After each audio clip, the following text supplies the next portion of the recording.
It's always great to beat a rival, especially when that is in the state wrestling championship.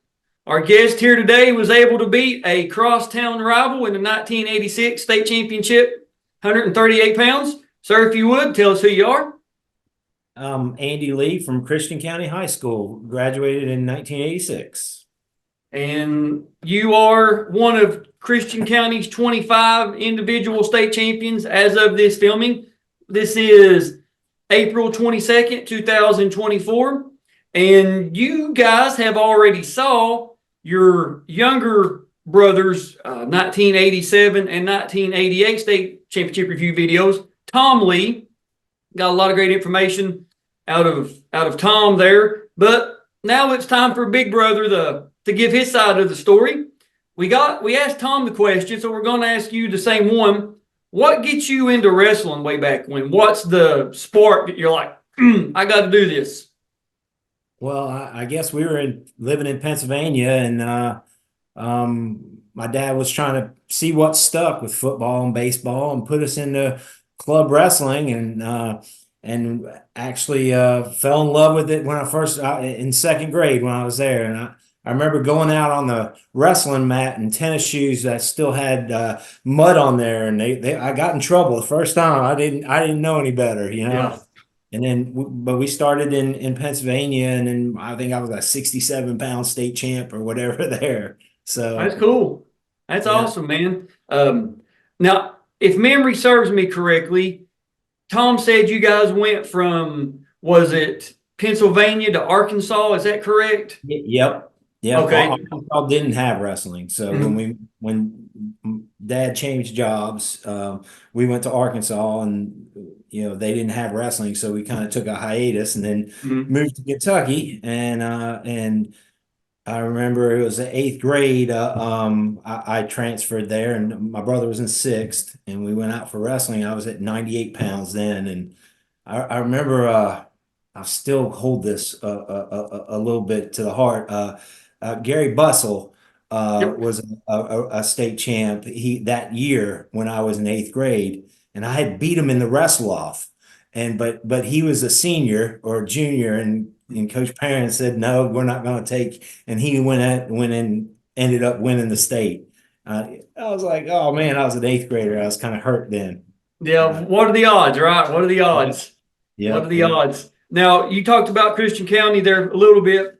Christian County, as you guys have seen, just a storied wrestling program. Starting in 1972, the first state champion was Frank McWilliams.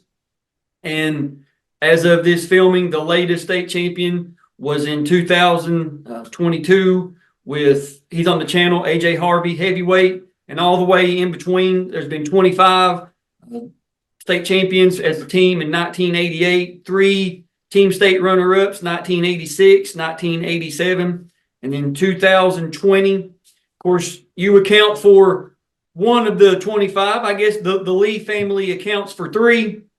So let's talk about your Kentucky State Wrestling Tournament placement history. Like you said, as a freshman, 1983, 105 pounds, you come in 5th place. So not bad, not a bad way to start off your career. At least you're in the placement rounds. 1984, 112 pounds as a sophomore, you come in 4th place, and I found this interesting that in the quarterfinals, you drop a 6-5 decision to Danny Barnes of Simon Kenton. Okay, it happens. You get beat. Well, guess who you wrestle in the 3rd, 4th place match? Danny Barnes of Simon Kenton, and you lose you drop a 6-4 decision there. So had to wrestle the same guy twice in the tournament, man. Sometimes it's just maybe not that the person's better, but maybe that week or that tournament, they just have your number, right? Yeah. I always had really good years, but then when I got to the state and lost, I psychologically I kind of checked out, and my coach Parent had to set me in line a couple times that I'm still needed to try. So, yep. Yeah, no, hey, I get it, man. It's like they say in football, quarterbacks need to have short memories, or baseball pitchers need to have short memories. Wrestlers, you need to have short memories. You really do. The amount of people that we've met with on the channel, I believe you are video number 301 that we've done in the series so far.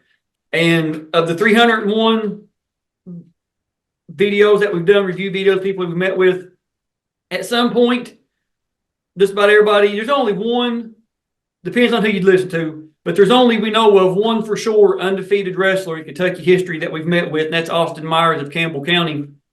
But you hear guys that have maybe had a loss or two early in the season, a loss or two early in the regions, or whatever the case is.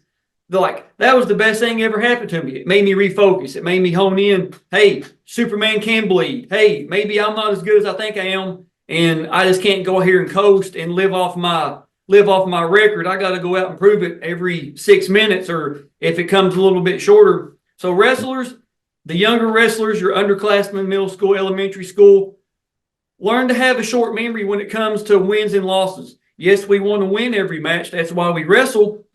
That's the whole point. But if you don't win, have a short memory, learn from your mistakes, move on to the next match, and say, you know what? I made the mistake in this match. I'm not going to do it again. That happened to me in the semi-state in my senior year. I lost in the semi-state in the finals, and I ended up regrouping. So, yeah. We'll talk about that here, because I want the full story on that. Yeah. 1985, 126 pounds. You're a junior. You come in 6th place, and you get beat in the 5th, 6th place match by David Poindexter of Hopkinsville. Now, here's why I bring that up. Hopkinsville, Christian County, they're, I don't know, 3-4 miles apart. They might be the closest two high schools in the same county in the state. I could be, maybe some of the schools in Louisville might be a little bit closer, but I think I got the info that they might be the two closest to have a wrestling program. And I'm sure you'd probably wrestled David Poindexter a bunch before 85, because you guys are right there. And, he gets you with a 3-0 decision. So coming into that senior year, I'm sure you probably thought you were probably a little bit better than 6th place in the state, especially getting beat by somebody you've probably wrestled 3 or 4 times, maybe more. When you go into that mat room, go into practice, however it was, off-season workouts or whatever, what was your mentality going into that senior season? Well, I knew I only had my high school career was coming to an end, so I needed to make sure I put focus on it. And, Dad always said I wasn't blessed with a lot of the natural talent, so I got to work twice as hard as everybody else. So he would wake me up at 5 o'clock in the morning, and we'd go for runs. And he was right there with me. He wasn't making me. He was like, "I'll do it with you if you want to do it." So we put in the extra work for sure. And I was really focused my senior year. So no, that's a great lead in here. Now, as you alluded to earlier, way back when, and I hate to use the phrase way back when, but it was 38 years ago as of this filming. Yeah. Kentucky had, I believe, for 2 years in the 80s, they had the semi-state, 86 and 87. And if you're new to the scene on Kentucky wrestling, back even when I wrestled, we had districts, regions, then state. Of course, now, as we had the years of COVID where we had a semi-state, but for the longest time, from 2002 and to the 2020 season, so 18 years, it was regions and state. But we go way back into the 80s. We had districts, regions, 2 years of semi-state in 86, 87, and then state tournament. Now, this is going to make a whole lot more sense when we get to the state finals, what we're talking about. But the 86 districts, do you remember who you wrestled in the finals there? I believe it was David Poindexter. Okay. All right. So you wrestled David Poindexter in the district finals. You remember how that went? Yeah, I think I pinned him, I believe, with a Okay. hammer. All right. Now, Either that or the the regionals, one of the two. We met just about every time except for the semi-state. okay, regional tournament. You remember who you wrestled there? Well, I think it was David again. Okay. Yeah. Now, talk to us about this semi-state because your record coming in to the state finals is 32-1. And I'm so glad you brought that up earlier. Talk to us about that semi-state. What happened there? Yeah, I met a guy I knew nothing about. He was really stocky and strong, and I was I I don't know. I thought I could outmuscle him or whatever, and I was this tall, lanky kid, and I ended up getting beat. And I was like, I don't remember the score or anything, but he just outmuscled me. He just Hmm. and I didn't use my technique, which I should have, but and I was devastated, and I had to get reset. Coach Perrin, our coach, we had a heart to heart and said, you know, it's not over yet. You still got a chance. And Hmm. actually, I was looking forward to wrestling him. I thought I was going to wrestle him in the finals, but David Poindexter beat him in the semifinals. So that's and I was like, well, I guess I'll wrestle David again. So yep. Yeah, and that was, that's a great lesson. Is and you hear coaches, former players, analysts, or whatever, whenever they see a football, whenever they see like a defensive back, like a safety or cornerback or whatever, they get beat in coverage. Most of the time, it's what's called looking in the backfield. They're not worrying about the receiver, the tight end, running back, running by them. They're looking at what's going on in the backfield. They see the ball go over their head, and they're like, "Oh no, I just gave up a touchdown." And youngsters, when you go to a wrestling meet, I know it's easy to do, but don't predict who you're going to be wrestling in the next match. Right. Worry about who is in front of you when you go to the score table. Yep. That's one of the biggest things I tell youngsters when I go to elementary meets or middle school meets or even some high school meets is, they'll look on their phone. They got track wrestling pulled up. Oh, yeah, this kid beat that kid and I beat this kid at this tournament. I was like, hey, fellas, ladies, worry about who you got up next. Right. You're Right. not wrestling the match next. You're wrestling this match now. Yeah. And that's a great story of, coming in with an undefeated record and then getting to your second to last tournament of your high school career and almost not making it to the state tournament. I mean, Yeah. that So, was that would have been a absolute tragedy, if you will. but it's all mental, and I mean it's huge mental games because I remember one of my toughest matches during the year was a guy from Union County who Okay. was he was the 45-pound state champ the year before, and he cut down to wrestle me at 38, and we wrestled the Fort Campbell Invitational, I think, and at the time, I mean that was crazy, and I remember to this day, it was tied up into the last period, and I was kind of doing a switch. He was trying to tilt me and switch or whatever, and then all of a sudden the referee slams the mat, pinned. I was like, I wasn't pinned, and he goes, "No, you pinned him." I was like, "Oh, okay." Oh, right. Yeah. That's And cool. I couldn't believe it, and then I got up, and then I met him the following week at the Christian County Invitational, mm, and I teched him. I beat him 16-1. okay. It's all mental. I was like, it was mental for him because I guess I had beat him, and it was mental for me because I knew I could beat him. Then, it's just that mental game. If you think you can do it, if you have a doubt, that's, wrestling is like 90% of it's in your head. Yeah, that's a fact. And it was a Uh, great lesson. the and you talked about getting beat by a Union County guy. Was the guy's name Jared Rudd by chance? Yeah, yeah. Okay, yeah. See, that's what I was pulling it up there whenever you were talking, and I wanted to say Jared Rudd, but I wanted to make sure that I had the right name. So yeah, and even everybody knows about Union County now. They're top of the food chain, but back in the '80s they had a pretty good run themselves back in the '80s. Yeah. The 1986 state tournament, it was of course an 8-man bracket. You start off the tournament against Rob Saunders from Jeffersontown.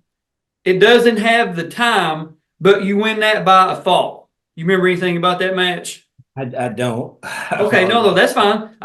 That's why I love having the bracket, because some guys, man, they can recall every single. I checked in with my headgear on backwards, or Yeah. whatever. And then some guys, I guess it just the way life is, man. Is sometimes it just certain things are, but sometimes certain things just aren't. Especially if you wrestled a lot, certain things kind of run together.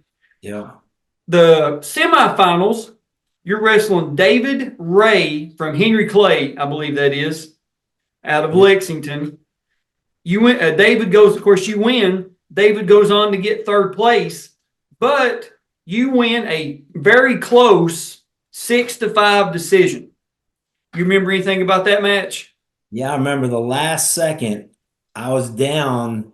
I was down 4-5, and he was riding me. I did a switch with 1 or 2 seconds left and got 2 points reversal and won the match. I was like, Oh my goodness. it came down to the last second on that one. Woo. That was my state championship right there. Yeah, I was gonna say, man, some I've got to officiate the Kentucky State tournament twice.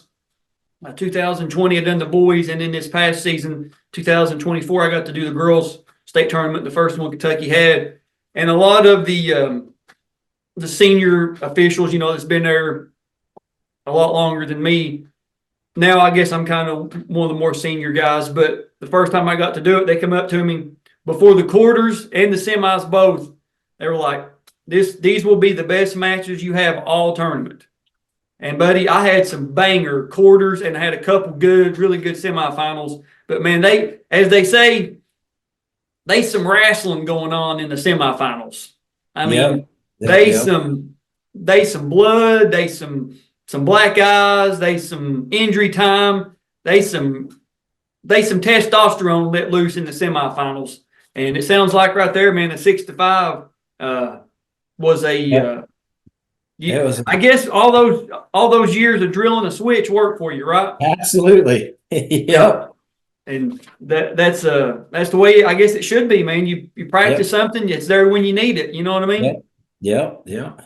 Now, I alluded to it in the beginning. We've led up to it all. It's called foreshadowing. And if you're a storybook writer or in the entertainment business, we foreshadowed it enough.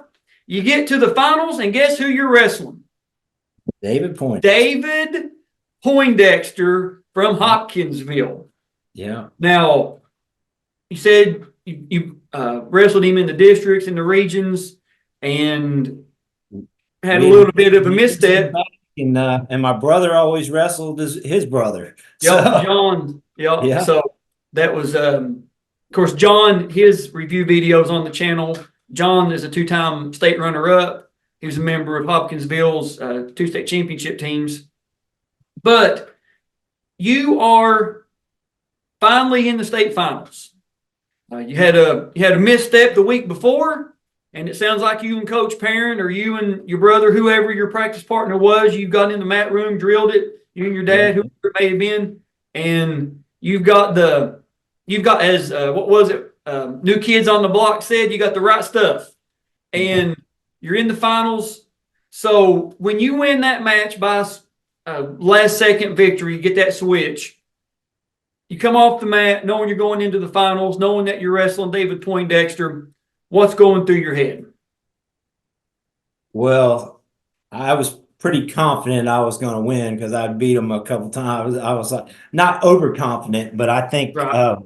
I was like I was looking forward to it. Yeah, and it was a special pressure because I think we had 6 in the finals and they had 6. We were like in first and second place. Yeah, that's right. You guys were Hopkinsville was in the lead for the team, and then you guys were in second place. That's Yeah, how it worked. but we basically needed if we won our matches, we could have won the state championship. So especially with me, there was a couple of us facing Hoptown competition, so we had to make sure they lost and we won. Yeah, yeah. That was, So of course, the if you're new to the series, or maybe you've watched every video and you've heard us talk about the Christian County Hopkinsville rivalry in the '80s. And Hopkinsville won the team title 1985. Hopkinsville won the team title in '86. Of course, you guys come in state runner-up in '86. You guys come in state runner-up in '87. You guys win the team. Christian County wins the team title in '88. Hopkinsville comes in second. And that from '85, man, to '88, the show was Christian County and Hopkinsville. Always had guys in the finals. Had your Eddie Persons, you, yeah, your brother, your David Donleys, your Jimmy Perrin, yeah, Darren Parkers, your Jimmy Perrins, Christian or Hopkinsville. They had Garth, Aaron, yeah, I could, Troy Bailey, Steve Bailey. We go on and on with some of the guys, and we've met just about all of them. Antonio Earthman, rest in peace to Antonio Earthman. yeah. And we're going to be meeting with David Donnelly as well later on this week as of this filming. So just the names, man, the Christian County Hopkinsville, if any county as a whole had it figured out as far as wrestling goes back in the '80s, it was Christian County. I mean, there's no question Hopkinsville and Christian County High School both were two of the hottest beds of wrestling in the state that you could get in the same county, 3 or 4 miles apart from each other. The black and orange, the red, white, and blue. Huh? They're combining the schools next Yeah. year. Yep. Then that's what some of the guys have talked about, is how good some of the sports teams could have been over the years if they'd have been conjoined, way back when. But it's kind of, get back to it here. You're wrestling Poindexter, Atherton Gym there in Louisville. I guess your brother, he medaled that year. You have a lot of family in the crowd this year, '86, knowing you're in the finals, or how does it work? Yeah, I mean, it was just it was surreal. I wanted it so bad. I've been working at it, and I didn't want to let it go. So I went out there, and I think I got him in a headlock, or I can't remember, but I pinned David a couple times. He's always like, I always fall for the headlock. He's like, yeah. Well, the great thing is about this series, one of the beauties of the series, and I say this about every video, is we have the face-off, the match, the medal ceremony, and Christian County's team award. So we're going to pull it up here. Okay, great. And my catchphrase, you guys are seeing what we're seeing. Like we said, Atherton Gym on a cold February evening. And you're across us there in that white. Maybe one of the best warm-ups ever. Those pants down the side, those white jackets, the hooded sweatshirts, man, that is just so classic 19. That's like something out of a movie, like something you'd see on Vision Quest or Pop or something like that. So we've talked enough about it, man. Let's watch it. All right.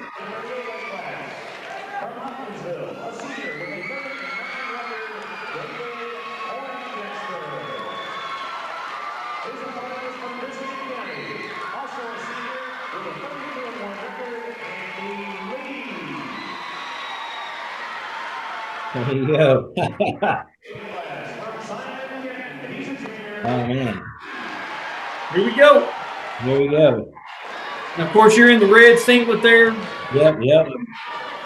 From neutral here, knowing you'd wrestled Poindexter before, did you know, like, okay, I could hit this on him or stay away from this, or did you kind of game plan? I kind of knew. We both knew each other pretty well because, like I said, we've wrestled, and he took me down, but then I was like, I think right here, I think he gets that first takedown on you. Yeah. There it is. You get a Almost a reversal there. You're Reversal. still wrestling, still wrestling. Yeah, it's been so long. I haven't seen this tape in never. This is crazy. You look over in the corner. Who's in your corner here? Do you remember? It was Coach Perrin and Kurt Lancaster. Okay. It looks like you're trying for a Merkle. Yeah, I think so. Gotta get there. It is. You get the reversal. And I don't know what's going on here. And he's able to roll through. And he either gets an escape there. I can't tell what the referee give. I would probably let that burn. Right there. I finally got it, and I was like, "Yeah, I got it now." You've got like a head and arm. Head and arm, and I grabbed his leg too at the same time. I was like, "Oh, yeah." You've got his leg trapped there. Yeah. Referee's in position, and there's the pin. Yeah, So you get a first period pin in the state finals. Become the state champion. So I was able to hold 16 seconds left.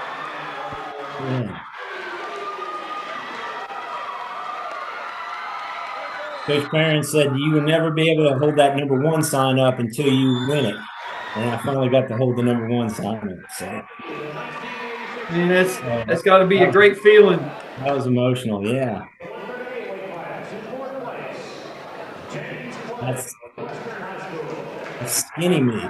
Yeah, man. Here's, of course, the medal ceremony. Yeah.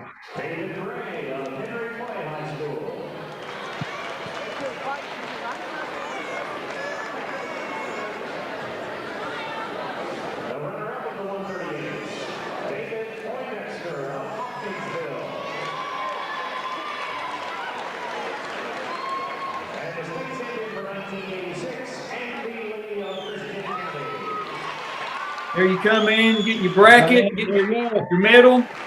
Yeah. All And then right. this is Christian County getting the team award here. Coming in second place, finishing with 101.5 points, Christian County.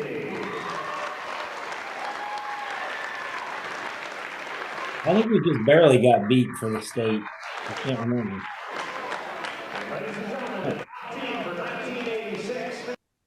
And that's where this one ends. Yeah. So not very long. You got in, took care of business, but sounded like you kind of had a pretty good memory of the way it transpired. So does it play out the way you remember it? Yeah, a little bit. Yeah, probably not as smooth as I liked it, but it was there, kind of sloppy, but Hey, win. as I was gonna say, it doesn't. At the end of this bracket, I printed off the KHSAA website. It doesn't say pin but sloppy. It just says pin. So that's all that matters. You know what I mean? It's all that matters, man. But great performance. You didn't look even when you got took down right out of the gate.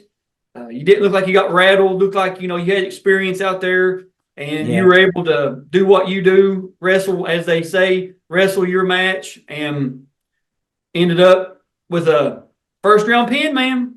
And little did you know, 36 years later, I guess it is now, you'd be doing a review video with me talking about it, right? Yeah, it's emotional. Yeah. And that's something I love about this series is being able to meet with people that I've never met with and being able to show them their state finals, their families, their kids, grandkids, whoever it may be, however life's taken them. And now they can have it forever instead of saying, it was at mom's house or grandma's house or whoever's parents filmed it and they moved or whatever the case is. Now we know where it's at. You can have it forever. Great performance, man. It's just it's cool that we can do this, man. It's good that this technology exists and the social media we can connect people and just make the world a better place with wrestling. You know what I mean? Yeah, I was blessed with parents that supported us, and my dad, and I had a brother who pushed me too, sometimes too hard. Uh, I'll tell you a little story about when we were in practice. I think he was a freshman and I was a junior, and I was kind of trying to take it easy, and he was like the little dog that wouldn't, so finally we just started going at it, and I cross faced him really hard, and he bit through his tongue and had to get 5 stitches, and Coach Perrin right there said, "You guys are never wrestling each other in the wrestling room again." I mean, he comes out there, there's blood everywhere. He's like, "Oh man, what the heck is going on?" And Yeah.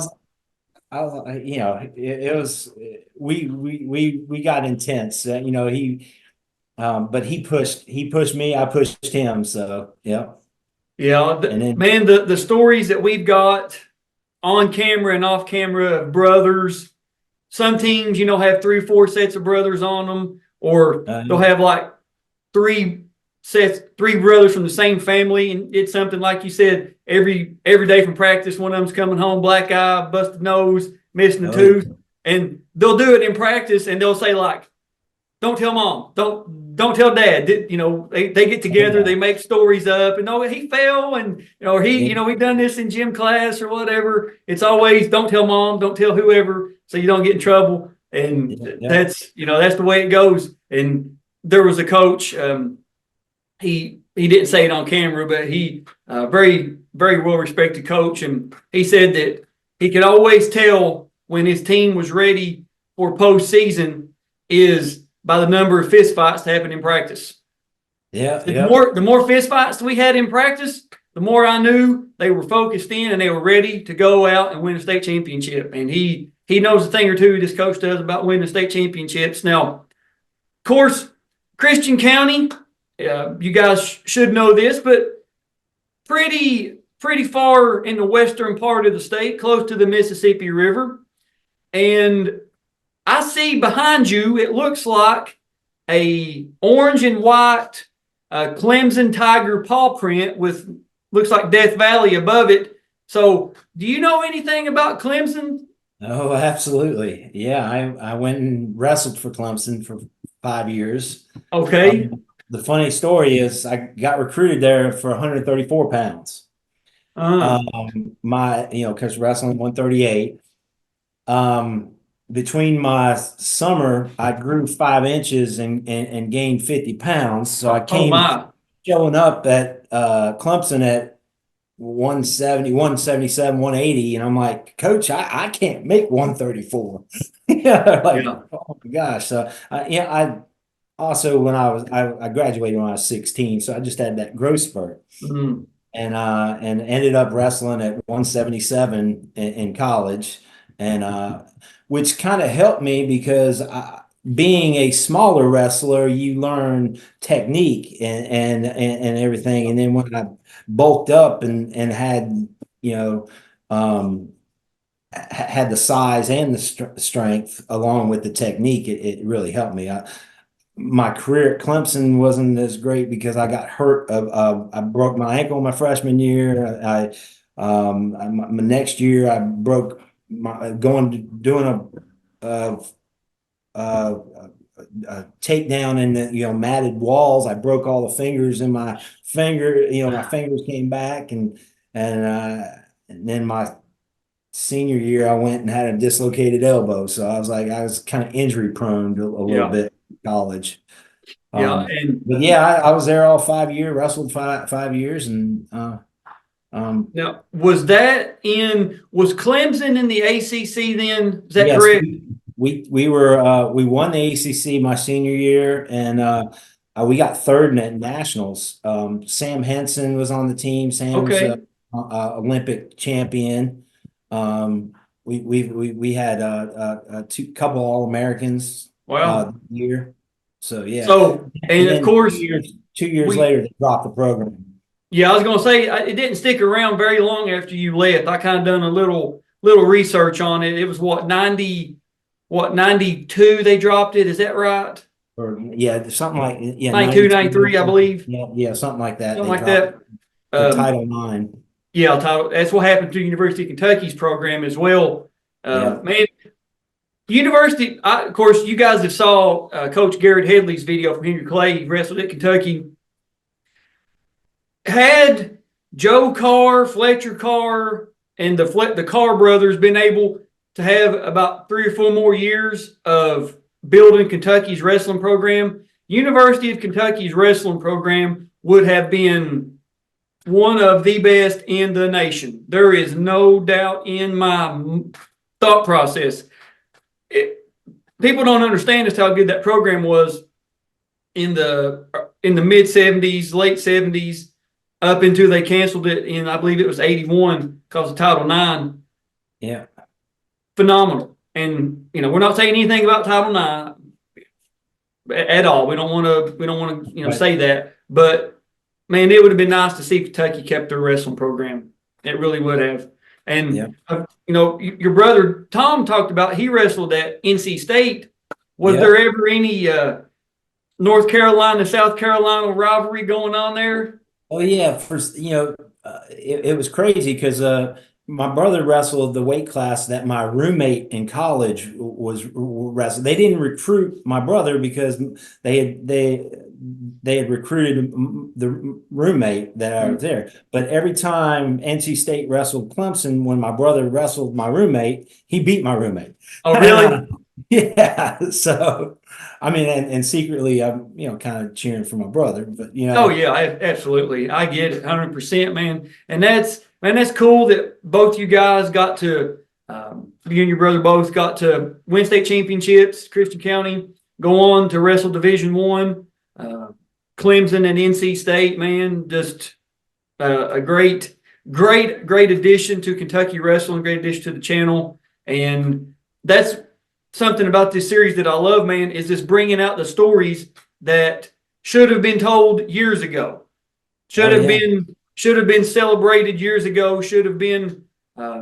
This should be common knowledge, and I love being able to bring stories out like this and just letting the world see Kentucky wrestling and say, hey, we're not going to be second fiddle. We're tired of being at the bottom of the totem pole. We're making our own totem pole. We're not going to play behind this sport, that sport, whatever other sport. We're going to be our own daggone totem pole, and y'all can deal with it. And I love being able to say that. I love being the face. I love being the voice of this series, Kentucky Wrestling, because these videos I put out, this series, this is about the most 100,000% me thing that I've ever done. And I love it. I love being able to tell the stories, talk about wrestling, and let everybody else tell the world what made them who they are as far as wrestling goes and where wrestling took them and what they learned and what they want to share with the world. So before we wrap up any video, we like to give guys the opportunity. Anything you'd like to say or add to wrap this one up? Well, I just want to thank you for putting this together and supporting wrestling, because wrestling was a big part of my life, and it helped mold me into the person I am. It's something where it's kind of a one-on-one sport, and you've got to suck it up and make it happen, and you got to put the work into it. So it's not a freebie. You've got to put the work in it to get the results, and same in life. So no, we appreciate it, and I support Kentucky wrestling, Christian County wrestling. I'm not sure what it's going to be called now, but and I'm still a huge Clemson fan, even though they don't have wrestling. So yeah, and that's of course Clemson now. Like you said, you got Death Valley behind you. I think the Pigskins took over Dabo and his absolutely. Dabo and his 2 college football playoffs. I think they put Clemson football on the map there, which I don't think they ever really fell off. But now, everybody knows what that big paw print is, the big orange and purple. And was your all singlets like orange and purple, orange and white? What color were they? You remember? They were all orange with they had a purple tiger paw on the. Okay. That's stuff like that is good. If you have any photos of you at Clemson, man, you got to send them to me so I can put them in the video. Okay. You have any yearbook photos or action shots or whatever, man, I'd love to have them. That's what makes the videos give that little bit more of a personal touch. But Andy, man, thank you for doing this with us. I know the Christian County crowd and everybody else is not just Christian County, but the state of Kentucky, the Clemson alum is going to love to hear your story. And to be honest with you, the Hoptown and Christian County rivalries, but we were friends in the off season. I mean, I love David to death, and Eddie Person. We used to hang out and do all. It's a shoot. Peekaboo. Jeff Merritt. Yeah. He was a kind of a older than me, but I looked up to him so much as well. His videos on the channel as well. Yeah, it's I got to go back. 1983, and I'll say this, and I'll wrap it up. Is every time I've been to Christian County, whether we're doing all Christian County guys, Hopkinsville mix, whatever the case is, every time I've been, it truly feels like just a family reunion. Everybody seems to know everybody. Everybody's high fiving, reminiscing about old times, and it truly does feel like you're going to a family reunion. And there's not too many schools that I've been around that have that two separate schools, but they feel like they're one big family. And I think that's cool that the Christian County guys, Hopkinsville guys can compete on the mat on, a duel or a tournament against each other, and then end up at somebody's house, in the summer playing baseball or, who knows what, you know what I mean? So it's cool that you guys have that friendship all these years later, and it still seems to be that way for even the kids that are in school now. So I guess after this year, man, they'll have to have a colonel on one side and a tiger on the other. So I'm not sure what their mascot's going to be, what their colors are going to be, but I'm sure everybody, Coach D, everybody at Hopkinsville, Tony Harris, Livingston, all those guys, I'm sure they'll do a great job with it. But Andy, man, I think we've reached a great ending point for your video. Again, thank you for doing this. I really appreciate it. That's all that we have. We will see you guys and girls on the mats.